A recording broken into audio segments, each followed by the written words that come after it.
Hi, dear students. I want to cover the interviewing material that we missed due to me being unable to attend class, and I'm ready to discuss it with you individually during the office hours, which I encourage you to schedule with me. So let's start, and we're starting usually with the appearance, because as you remember, appearance is another way of communication.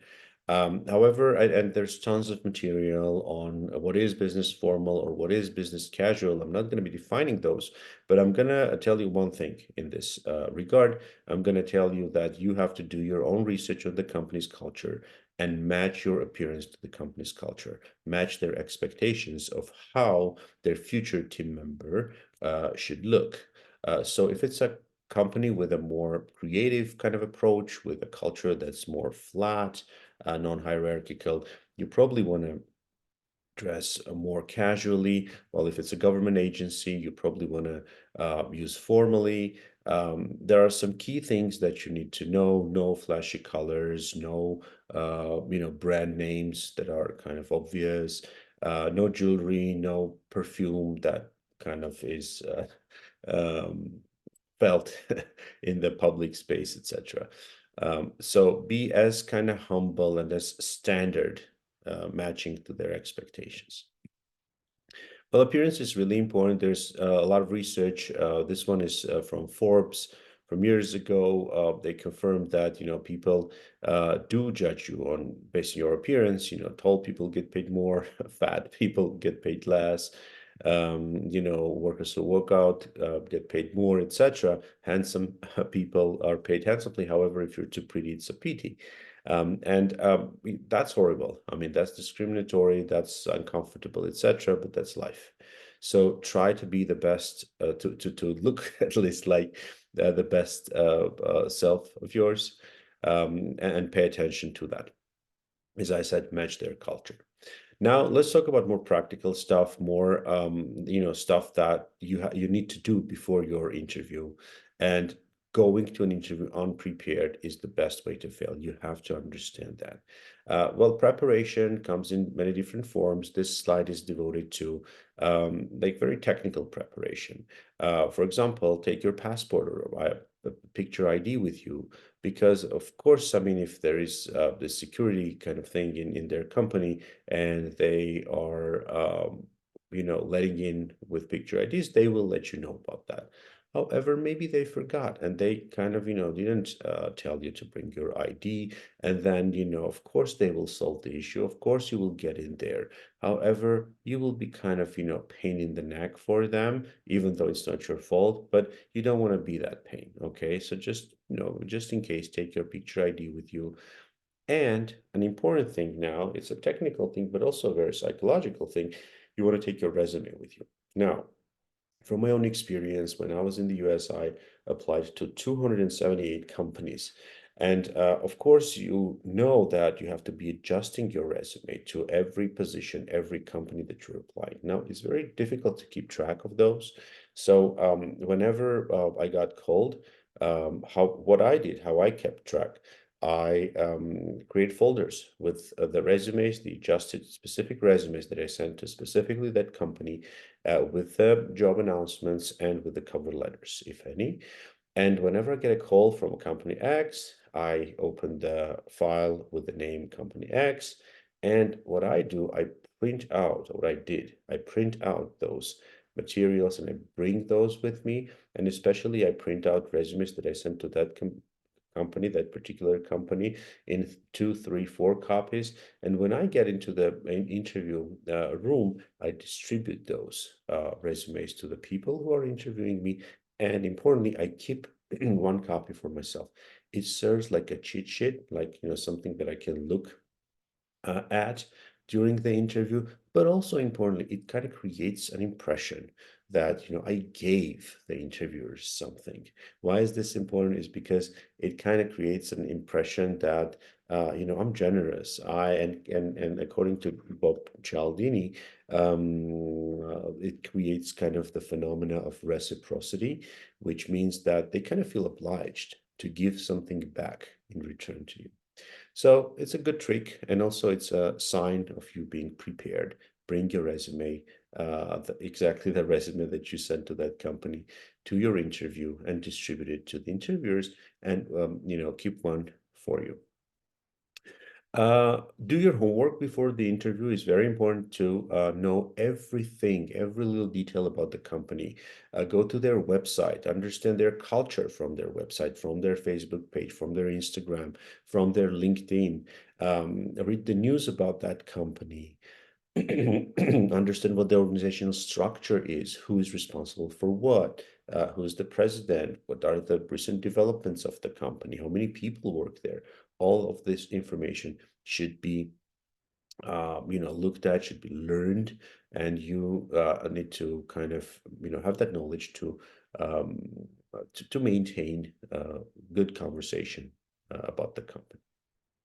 Also, you want to know in very detailed way what exactly you're expected to do at that company, what the requirements are, what job responsibilities are. So that thing is very important to do some research on that as well, and also Google the person who will be interviewing you if you know who's going to be interviewing. Now, when you enter the room, my general advice is to smile, firmly shake hands. I mean, there is this misconception of, if you are younger, or if you are less kind of, subordinate, so to say, you do not shake hands. You do not, come up with an initiative to shake somebody's hand. But I mean, it's an old school thinking. I would recommend that you do that, because it shows your confidence. It shows that you are, a person who feels kind of comfortable in the interviewing process. So my general advice is that, however, it's very culture specific. Again, if you believe that the company culture does not allow that, do not be that person to initiate the handshake. Smile moderately, and kind of be on a more of a humble side. Depends on the country in which you're interviewing. For example, the Asian countries, or the post-Soviet bloc, again, the Asian part, and Russia are more towards. However, Russia is kind of changing now, is internationalizing more. Uh, Regardless of their political situation, kind of people's mindsets are more becoming bolder, etc.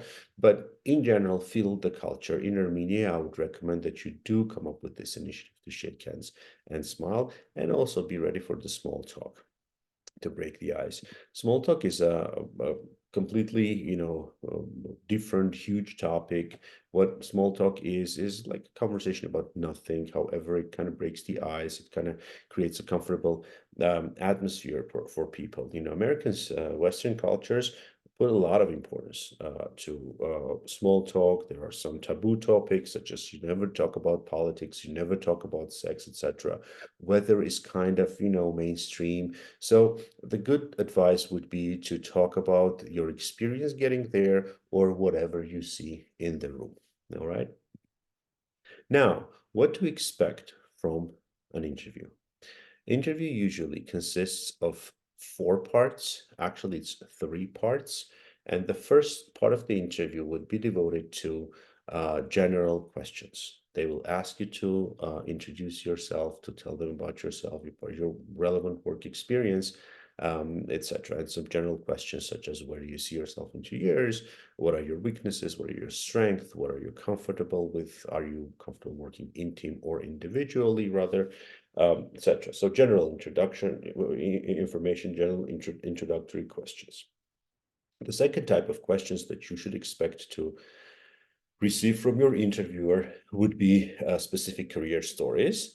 And why I say it's actually 3, not 4, is because the next type of questions that you will be asked are very similar to specific career stories. So they're called behavioral questions, and they pretty much start with, what would you do in this situation? Now, the what would you do type of questions are pretty much the same career stories. Why? Because the interviewer's expectation is to hear an actual career story. So not only just to hear what would you do in general, and that's it, you have to continue with a specific career story. So pretty much these two become very similar. And the final part of your interview, which you also have to prepare for, which you have to practice for, is they ask you, the interviewer asks you, do you have questions to me? Okay. And saying no is a huge, huge problem, but we'll get there. All right. Now, I'm not going to be going through every question, every possible question and the answers. I'm just going to bring one example of an answer to this question and tell you the logic of what is the expectation of, the interviewer from you, how you should be answering, how you should be approaching those questions. Well, for example, the tell me about yourself question, obviously you do not want to be telling them the entire life story that you went to the school of your village, the only school that was there, you walked 3 kilometers, whatever. I mean, relevant information. They want to understand how well you understand the position, and thus, based on that understanding, what information you choose to provide that kind of helps them make a decision about your candidacy. So here you should be brief, you should be concise, positive. You should be talking about the past with track record that's relevant to this company and this position, and also briefly you want to tell them about the future goal in this role. Now, there are many other questions, such as why did you leave your last job? Where do you see yourself in 2 years? Previously, it was 5 years, but after COVID, people started planning for a shorter time period. Now, the approach here is, again, never badmouth your previous employer, never complain, never be negative. Try to be, moderately ambitious, yet reasonable, and positive. Okay. And also kind of all of those questions are talking about you being the relevant candidate, and you kind of crafting, tailoring your answers to what they really want to hear. Okay. And what they want to hear is that you are a good candidate and you understand the job responsibilities. You understand very well how you fit into the company structure and culture. Now, this one, I want to specifically focus on what are your weaknesses. This is a very cliche question. I hate that question, but still the HRs are asking this, and still some candidates are answering it wrong. And the wrong thing about answering this question is when you try to present your weaknesses, your strength as your weaknesses. Okay. So for example, when they're asking what your weaknesses are, you're like, oh, I'm too hardworking, or oh, I don't know, I mean, I'm too um what I love working in teams, or I love working with people individually, depending on what the job description says, and you want to specifically match that. Well, I mean, do not represent your strength as your weaknesses, because everybody knows that that doesn't work. I'm too detail oriented, I'm too hardworking are never good answers. But what you want to do is you want to refer to those qualities that you are slightly weak in and can improve or are improving now. And you want to tell them what your improvement strategy is, or if you improved on this, what your success was. Never talk about the qualities that would be a deal breaker. For example, if it's an international company and the working language there is English, never say that I'm working on my English, because I mean, you are expected to have good English already. Okay. So choose something, choose a um, weakness that you know is not vital, it's not a deal breaker, and you have a development strategy regarding it. Well, there are some other questions. Yeah, another one is one of the general questions that they might ask is, what is your salary expectation? Try to avoid answering that question. Well, the ways to avoid it is that you probably want to say that I'm aware of the salary scale and I am within that. I did some research. I will be, looking forward to hearing your offer, and I'm sure that the company will be fairly compensating for my experience and for the position grade rate that you have. Now, if they still insist, what is your salary expectation? Never name a number, try to name a range. But if they still insist for the third time for you to name a number, probably you want to say avoid the direct answer and say that, you know, my salary previously was in the range of, you know, between this and this, and I'm looking for to stay in that range or to go higher. Okay. So sure, informed about the pay, show you worth their maximum, but it's still in their range. Yeah, if you go through the slides here, you can see some more answers. Now, what I want to do, not to take a lot of your time, I want to go to the next type of questions, which is specific career stories. Now, we Armenians, we really have a problem with answering those specific career stories specifically. Why? Because when they're like, for example, when they are like, tell me about a time that you failed, we never actually tell them about a time that we failed. We are saying, well, in general, this is how I treat failure, right? But that's not what they asked. They want to hear a specific career story. Now, on the other end of the spectrum is to go in too much detail and disclose all the names and all the details that are unnecessary for understanding, you know, the situation, and kind of you can take too much time and be boring for them. Okay, so you have to stay somewhere in the middle. You really want to tell them in very kind of brief time and in very limited detail what you know, what the story was and what you did actually. And for that, I want to go you know, to the slide which kind of shows you this methodology, and you want to use the STAR methodology. Now, for the specific career stories and also for the behavioral interviews, interview questions, try to use STAR methodology. What it is you briefly in one sentence give them a little bit details about the background, right? So tell them about the situation. S. Task T means that you need to describe, you know, your task, what you were expected to do. Now you focus, you see that it is a bigger and darker, you know, circle that I'm showing in this slide. What I meant by it, that you want to put a lot more attention and a lot more detail should be provided on the A, on the action. What exactly is that you did? Elaborate on the specific action. And finally, the result. Usually the results, again, very briefly, one sentence, should be positive, should be something that is an accomplishment for you, should be something that added value to your company, to your position, or in general was the right thing to do. For example, now we know the STAR methodology. Okay, let me bring an example based on this. For example, they are asking, describe a situation where you disagreed with someone and how you handled it. Okay, now let's describe the situation. In my last marketing role, my manager decided to implement a new marketing plan for our team. However, she was pretty removed from the day-to-day aspects of our team operations, and I felt the new plan may not be in the best interest of the company, and I knew it would be better to bring this to her attention. So that was the kind of the task that you yourself gave to you. And then here's the action, what you actually did. Rather than becoming defensive, we both decided to calmly express and listen to each other's ideas.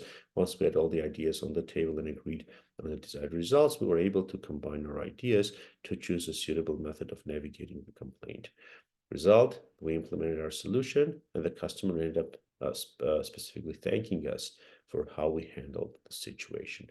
So, description of a situation briefly, description of the task, action in greater detail, result. You probably also noticed that I'm not providing any names, I'm not disclosing any secret information, any proprietary information. I'm just being very professional, brief, and to the point.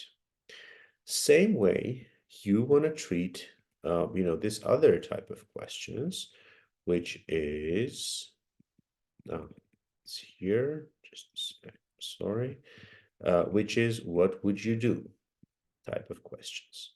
Okay, now what would you do type of questions sound like this. If you could choose any company for to work for, where would you go? Okay, now it's a general kind of thing that they expect to hear from you in the first part of your answer. However, also you have to bring an example. So if you could choose any company to work for, where would you go? Your answer should be something like, I would have applied to for this position if I didn't sincerely want to work with your organization. And then you are like, I think that this position develops blah, blah, blah, blah, blah, blah, blah.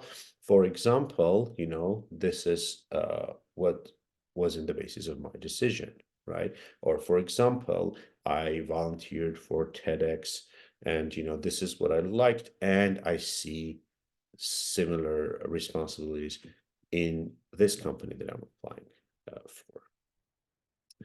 So other examples, if you could really, no, I mean, this is too.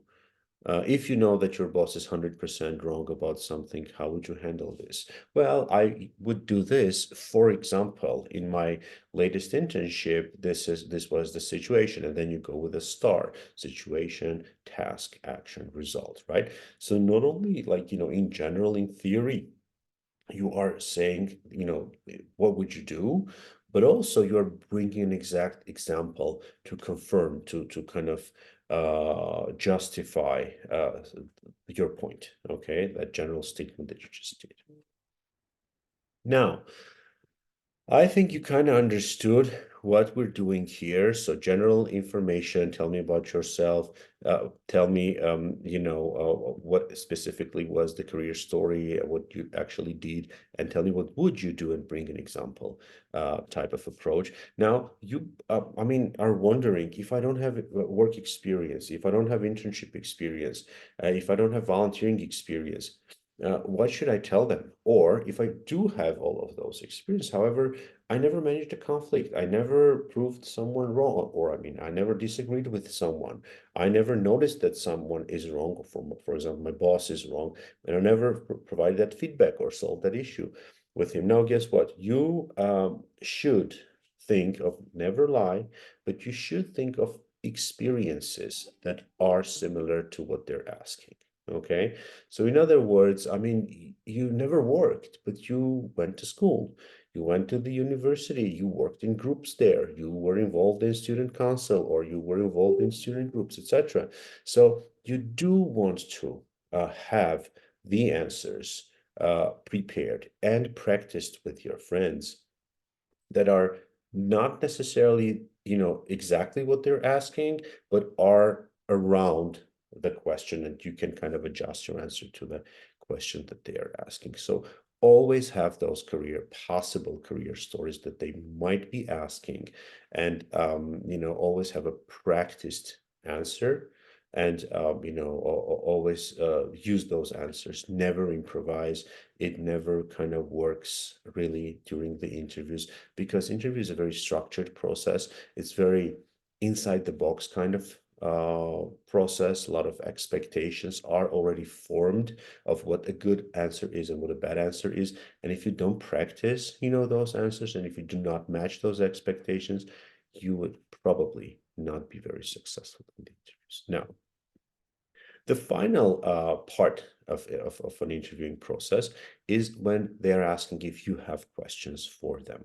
And if you say no, it's an indicator that you want to get out of the interview, you feel uncomfortable, and it's a problem, right? Or you're not interested in this position enough. So you do have to practice asking them questions, and those questions should be really good, because they are indicators of your interest, as I said, and your personality as well, what type of a person you are. Now, there are very good questions and there are very bad questions. Very bad questions are questions, answers to which you could have found on their website or in the internet. Okay, so never ask them, how many employees do you have? How many branches do you have? In what countries are you represented? Well, I mean, if you know everything, if you did your good research about their company, you should know this. Okay, so do not waste the interviewer's time on things that you could have Googled. Okay, so what I suggest you do, um, you might be asking some clarifying questions. For example, is travel expected, or where can I expect to hear from you? Very general. However, you can be on a more you know, conversational side, more human to human interaction type kind of side, and you want to be probably asking them um, questions that you could have never learned the answers to. Uh, uh, uh, where you're not invited to the interview, or where this a recruiter not interviewed you. Okay, so ask them something like, how would you describe a successful employee in this position? Which shows that you are result oriented and you want to imagine yourself being that employee, and you have long-term plans with that company, and you are aimed to success in that company. Or, for example, you can ask, can you bring an example of a growth, an advancement of anybody who was who joined the company at an entry-level position and then developed? Or can you tell me about like the most successful project that the company did? As for you, what was your biggest discovery in this company, about the company culture, or about how the company is developing? What was your biggest surprise in your company when you just entered, um, etc. Things that are showing that you are imagining yourself being a part of the team. You really want to know from inside. There are other examples. For example, well, I mean, what are the current goals of the company? Unless there's nothing about that on the website, you probably want to ask that. But how have the company values evolved in the time that you worked here? Is a very good question. You can ask questions about the culture of the company, such as what is the general sentiment or expectation of culture in the company according to the current employees, stuff like that. Now, one last thing that I wanted to tell you, this is research based, this is based on empirical studies and my experience as well. Um, I guess the best question that you can ask to your interviewer is, why did you call me for an interview? Why did you invite me to this interview? And by having the recruiter answer this question for you, you have them you know, exercise focused thinking about, why exactly. I mean, they cannot say, well, I mean, whatever, my HR just gave me a resume, I had nothing to do, and I called you to an interview. I mean, obviously, they're not going to answer that. They would start intentionally saying good things about you and justifying why you're here. Now, guess what? When they're voicing that, they hear themselves say good things about you, and they start believing it. So they kind of feel more connected to your candidacy. So I highly recommend that you use this trick. Well, there are some no's, some don'ts. Never ask stupid questions. Never ask, if you could change the salary and etc., or the details, the requirements of the job, the hours. Maybe you want to inquire about the hours, but do not negotiate the hours on the spot. Never ask about the gossip that you've heard. Never ask any questions about the interviewer's personal background. Never ask about the pay, time off, benefits, etc. I mean, it's going to be in the offer, right? During the first interview, especially, it's not the place and the time. I mean, you should be talking about those technical details with somebody else in the HR department.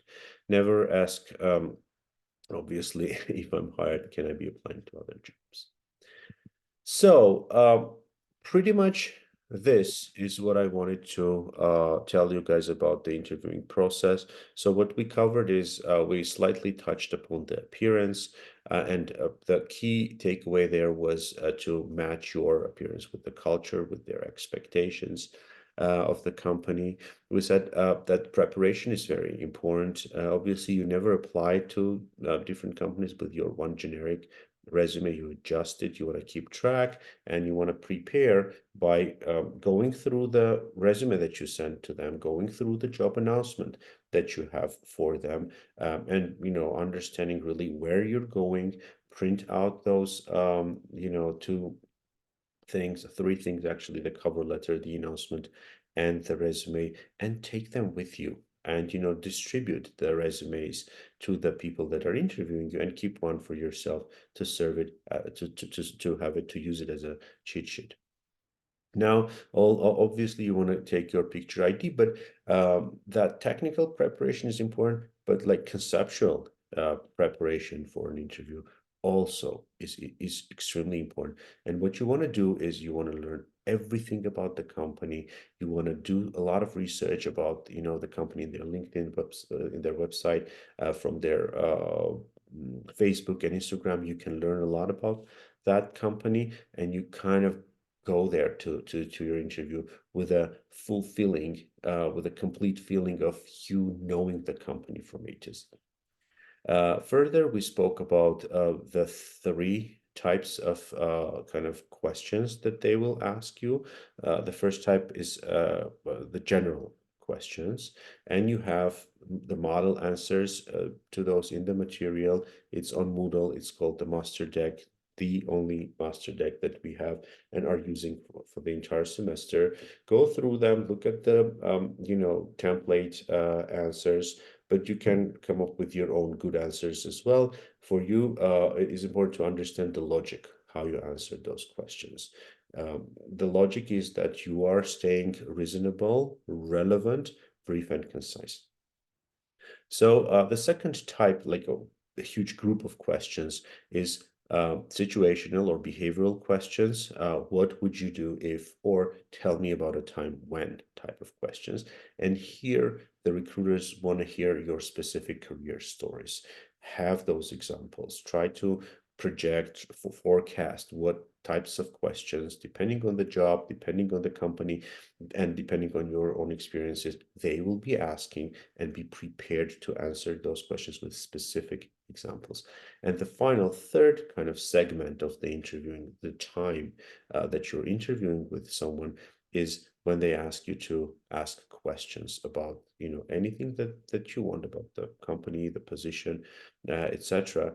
And the wrong answer here would be to say, I don't have any questions. And the good strategy would be to prepare good questions, conversational questions, questions that show your motivation and your interest in the company, and ask those questions to your interviewers. There are also no's. You do not want to come across as disrespectful, obviously, or uninterested in the company, or unprepared.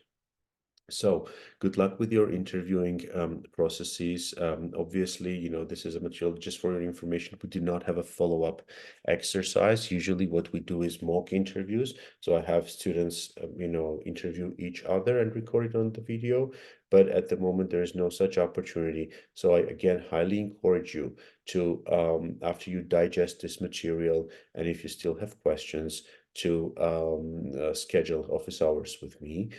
Entire next week, I'll be available. Just write me an email, ask what time is best for us to meet, either in person or online, and we'll make it happen. Thank you, and good luck with your interviews.